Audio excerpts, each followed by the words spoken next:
The second speaker, following on from Sarah's talk, is Espen Hammer, who teaches philosophy at Temple University. I should say that I'm super happy to have Espen Hammer here because in addition to all his other qualities, he is a fellow Norwegian. So, and as I should say before I do this more coherently, as the author of a really good book on Cavell, I can't understand why he hasn't been here before, but now we finally have him. So Espen Hammer is professor of philosophy at Temple University. Most of his research focuses on issues arising from the post-Kantian tradition in European philosophy, and currently he's working on a book about the fate of religion in Kant, Hegel, and Nietzsche. In addition to various articles, his work on Stanley Cavell includes Stanley Cavell, Skepticism, Subjectivity, and the Ordinary. It came out in 2002. And the co-edited Stanley Cavell, Die Unheimlichkeit des Ungewöhnlichen from Fischer Verlag, also in 2002. He's also the author of Adorno and the Political, 2006, Philosophy and Temporality from Kant to Critical Theory, 2011, and Adorno's Modernism, Art Experience and Catastrophe from Cambridge in 2015. I'm sorry. He has been an editor of German Idealism, Contemporary Perspectives, of Theodor Adorno, is that 2 critical assessments of leading philosophers, Kafka's The Trial, Philosophical Perspectives, Pragmatik und Kulturpolitik, Studien zur Kulturpolitik, Richard Rorty's from Felix Meiner Verlag, and the Routledge Companion to the Frankfurt School, which is brand new, alongside the very recent, is it out yet, the Companion to Adorno? No. So... Okay, and he has written 3 monographs in Norwegian and translated Kant's Kritik der Urteilskraft into Norwegian. So how he gets the time to do all this, it's beyond me, but we're very happy that he had the time to come here. So Sarah Beckwith, followed by Espen Hammer. The passage from the Claim of Reason on which I would like to comment appears towards the end of chapter 8, The Quest of Traditional Epistemology, closing, in a subsection entitled The Knowledge of Existence. Like so many passages in this extraordinary book, it is strikingly brilliant, bringing to a close a long and extremely intricate discussion of how ordinary language might successfully tackle the challenge of radical or Cartesian skepticism, while offering suggestive yet somewhat elusive remarks, not only on the central yet often misunderstood notion of the truth of skepticism, but also on the relation between Wittgenstein and Heidegger with regard to the question of existence. It's not a passage to every philosopher's taste. In its denial of the traditional aspiration of epistemology to account for, and indeed give proof of, our claim to objective knowledge, it may seem disappointing or even somber.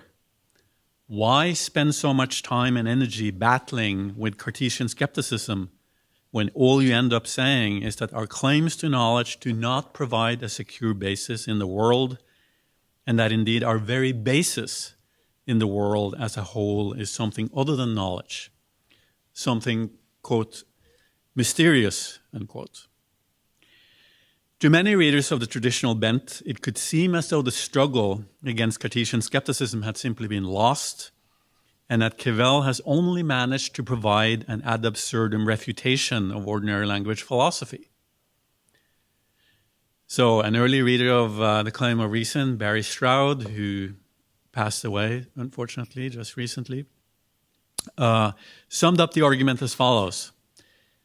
Users of a natural language share criteria for the proper and intelligible application of concepts in judgments. We know what things are insofar as we know what counts as specific things, and there are normative constraints built into our conceptual practices for identifying and grasping. On the other hand, we understand and possess concepts insofar as we master the criteria for their correct use. A concept means whatever we can intelligibly be prepared to let it mean, and while the individual speaker can be no more than representative of the speech community, it is ultimately the ongoing practices of the life form to which one belongs that form the horizon within which concepts become intelligible. Yet while criteria may yield certainty about identity, basically what it is that we experience, they do not yield certainty about existence, that a thing exists beyond the criteria of its identification. Austin's great mistake in Other Minds and elsewhere was to ignore this distinction. According to Austin, when you have correctly identified something, a sparrow, say, then the question of its existence cannot be raised intelligibly. Cavell, however, counters this collapse, maintaining that existence, in a sense, is beyond logos and ultimately a matter not of knowledge construed as certainty, but of what he calls acceptance. I may have correctly identified something as a goldfinch without knowing that it really exists, as opposed to, say, being an illusion of the kind the traditional philosopher likes to put forward as a possibility. As Cavell puts it in the essay on King Lear, in Must We Mean What We Say, the world is to be accepted, as the presentness of other minds is not to be known but acknowledged. And he also refers to this as the truth of skepticism. So Stroud was not happy. On his view, acceptance simply begs the skeptical question. Why, he writes, could we not come to wonder whether our acceptance is properly or securely based? Indeed, Cavell himself admits that it caves in at a doubt. Why is the truth of skepticism not skeptical in the Cartesian sense? That is, as straightforwardly denying us reason to think that we are in possession of knowledge. Of course, Stroud asks this question from what is ultimately a Cartesian standpoint.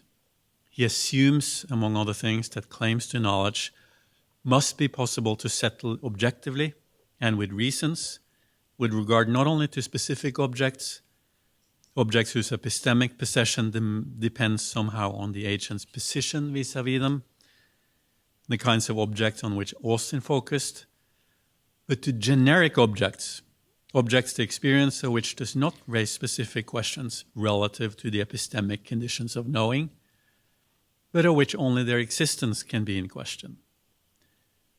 Descartes was not worried about mistaking goldfinches for sparrows. He was worried about that thing right in front of him, viewed in perfect conditions by a perfectly healthy person, whether that really existed. Cavell's strategy against the Cartesian recital is basically to attack that very starting point. The Cartesian philosopher is simply not able to raise intelligible claims about such generic objects, and hence will not be able to identify genuine claims on which to attack. I know that that's a tree uttered in broad daylight in front of a tree is, Cavell argues, simply not fully intelligible.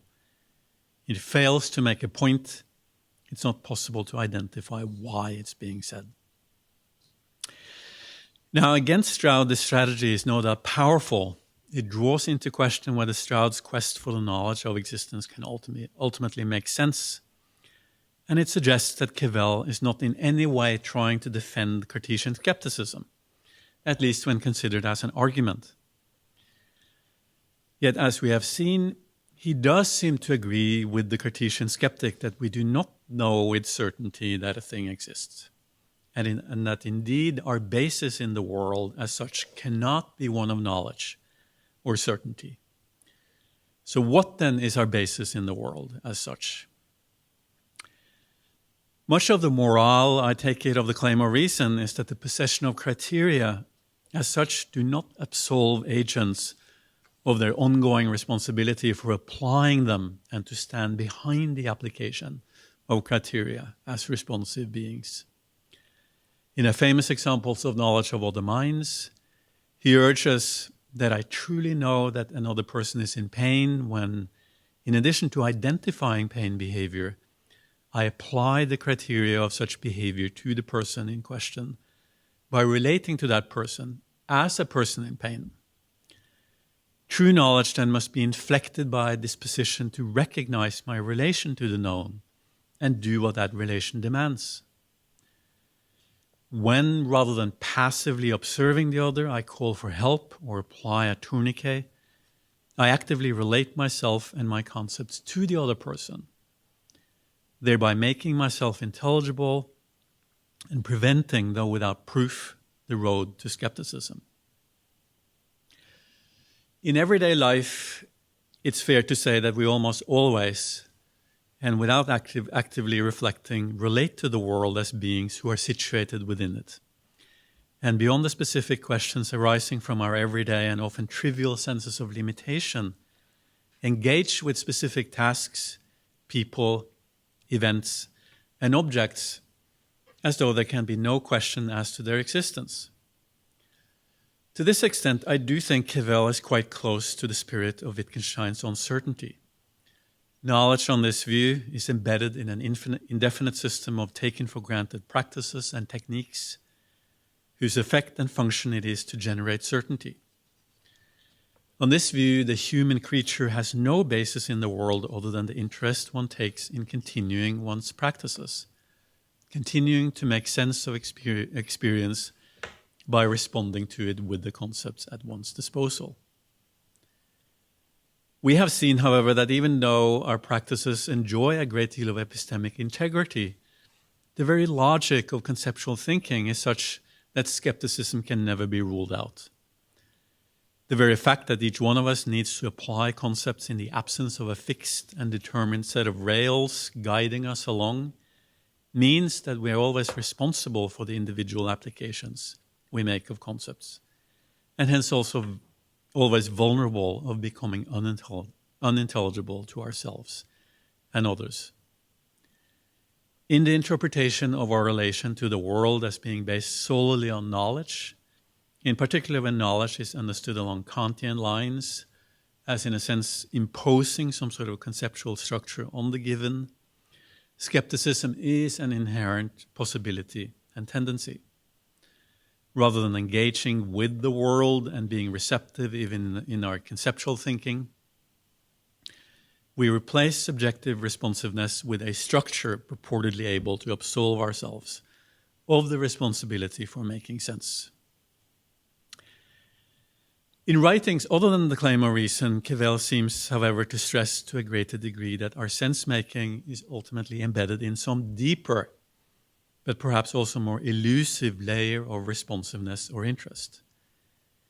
In the essay called Thinking of Emerson, printed in the expanded edition of the Senses of Walden, he refers to this layer as that of moods. And this is Cavell. The idea is roughly that moods must be taken as having at least as sound a role in advising us of reality as sense experience has. That, for example, coloring the world, attributing to it the qualities of mean or magnanimous, may be no less objective or subjective than coloring an apple, attributing to it the colors red or green. Or perhaps we should say, sense experience is to objects what moods are to the world, unquote. Might this then be the mysterious basis of existence, able to establish a relation to the world as such, which is not what we think of as knowing? For Heidegger, Dasein is always attuned to the world in a specific manner, neither subjective nor objective. Moods, Heidegger writes, assail us, making it possible for encounters and experiences to matter and have salience. In phenomenology, moods have been viewed as pre-intentional and largely devoid of judgment-like or truth-bearing characteristics. Moods are how we find ourselves being in the world, And while they may be said to be experientially constitutive, they seem largely untouched by rational considerations and activities. So being told why there's no point in being unhappy rarely impresses the melancholic. Cavell never quite managed to work out a fully coherent and developed view of the moods. While phenomenologists from Husserl to Heidegger and Merleau-Ponty, who have taken as their task to study how phenomena are presented to consciousness, have offered extremely sophisticated views of how the moods function and what their significance might be philosophically, Cavell seems to revert to a quasi-empiricist projection view of moods. Moods color, he says, the world. Yet if that is the case, then they do indeed seem to be subjective. And if so, it's not clear what he means by saying that they advise us of reality. It should also be noted that while the reference to totality seems apt and adequate, moods do not leave anything untouched. It does not seem to be the case that moods play much of a role, at least immediately, in our practices of revealing value and making evaluative judgments. It seems more likely that qualities such as mean and magnanimous are revealed through some form of emotional engagement than through moods. I can feel that someone doesn't like me, and hence that person is mean or unpleasant. But that seems not to be because I am in a particular mood. While my mood predisposes me to see a person in a certain light, I don't think it can be claimed, as Cavell does, that moods stake out particular routes of evaluative assessment. The way they situate us in the world is much less tangible and determinate. In some of his writings on Emerson, Cavell ties the concept of moods to Heideggerian notions like dwelling and habitation.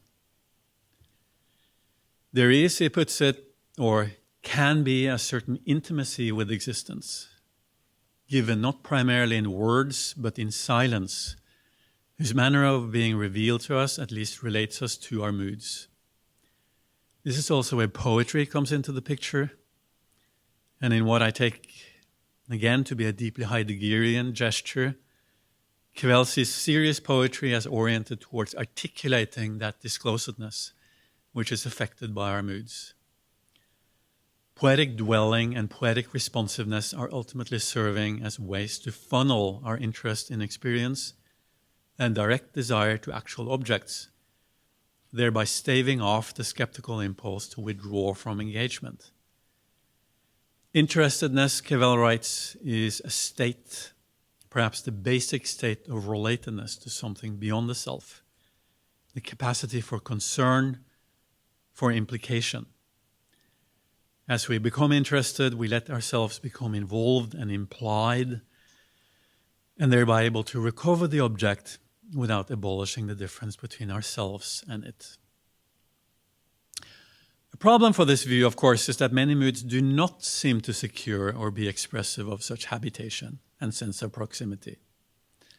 Anxiety, boredom, and melancholy are, on the contrary, examples of moods that seem to preclude secure habitation.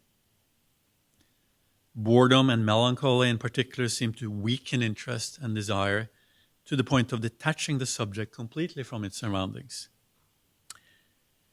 Cavell notes this issue in his many reflections on Thoreau and how his fellow men are said to haunt the world, being insignificant to themselves, as they fail to take an active interest in their own experience.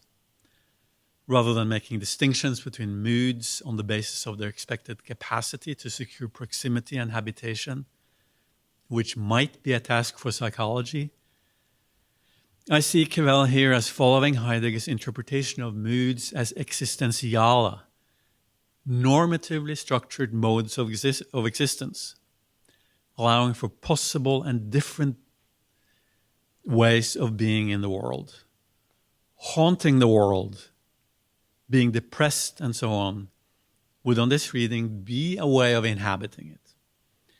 It just doesn't achieve the sense of authenticity, fulfillment, and proximity that come with being genuinely attuned to the environment and to other agents.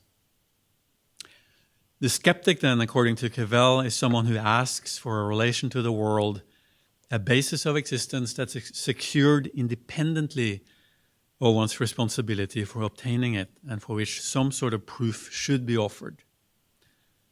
Relinquishing that temptation in order to engage with the world in terms of actively taking responsibility for one's situatedness and mode of habitation means that one has to accept separation.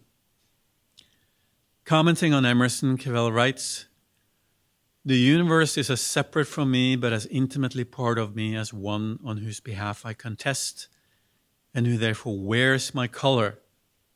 We are in a state of romance with the universe. We do not possess it, but our life is to return to it in ever-widening circles, onward and onward, but with as directed a goal as any quest can have. In the present case, until the soul attains her due sphericity." Being intimate means accepting separation, yet accepting separation is to mourn, and thus Cavell speculates on how succession, continuing of living with transience, must involve the readiness for abandonment that indeed marks true mourning. The classic skeptic is in a melancholic position, refusing to let go of the object. The Cavellian skeptic accepts loss and achieves intimacy as a result. The dialectic here is not always easy to follow. It seems to involve a number of cognitive operations and activities, in particular when Cavell introduces his quasi-religious notion of conversion. That seems somewhat at odds with the passivity characterizing mere moods. At times, Cavell writes as though we can provoke and change moods at our own initiative, but much of the literature on moods, I think, quite rightly dismisses such a view, and I'm not sure it can be defended. In any event, we have come a long way from classical Cartesian skepticism. The rejection of knowledge as explaining the basis of our existence and the sense of mystery in that regard should hopefully be a little bit more intelligible to us. Yet there are many difficulties here, and I look forward to hearing what you might think about some of them. Thank you.